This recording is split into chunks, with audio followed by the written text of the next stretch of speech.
Talk a little about the story in this game. I saw in your latest trailer you had Cleopatra in it, so go into a little bit of detail about that if you can. Well, the story in the game itself, like I say, it's a sandbox. There's no intention to make the player involve themselves with these historical characters. What we use really is that these characters they're vehicles to introduce the game world to people who may not be familiar with the Total War series or Roman history as a whole.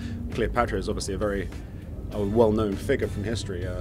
Even someone who has no idea about any Roman warfare details knows who Cleopatra is. So really they're gateways into this universe that we're creating. And while you may never have a situation such as the one we showed where you have this battle of the Nile when you're Caesar versus Ptolemy, because obviously to get to that precise moment we're going to have to basically tell you to follow history. That's exactly what we don't want to do. These characters can appear. They exist as historical characters.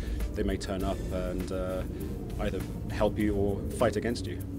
So what are some? It's like Total War is known for having these massive battles on screen happening at once. What are some of the challenges as a campaign designer working with that?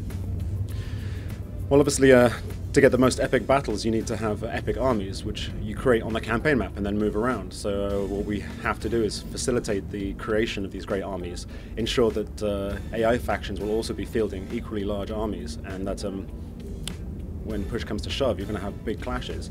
And some of what we've done to help that along this time around, we have a system whereby an army cannot exist without a general, and we limit the number of armies and navies that you can field based on how powerful your nation is, how many regions you have.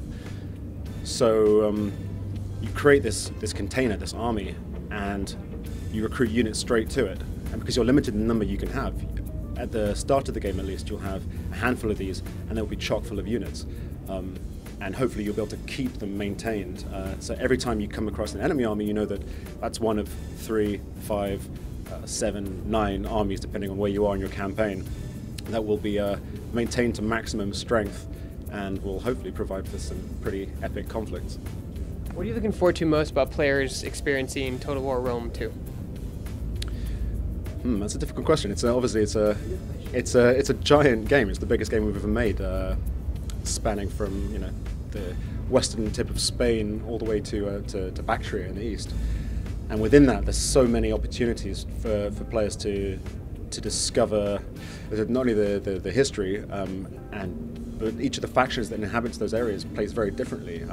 We have 3 sort of meta cultures, which are like barbarians, or the more eastern factions, or the Greco-Roman types, and these all within themselves have further variety in terms of unit types and construction options, and there's really so much to discover and so many different combinations that to discover it all would take a player a long time. But we're really proud of the fact that you don't have to play as Rome. You can take any one of these other very interesting factions and have a crack at rewriting history in your own image. And when will people get their hands on Total War Rome? When?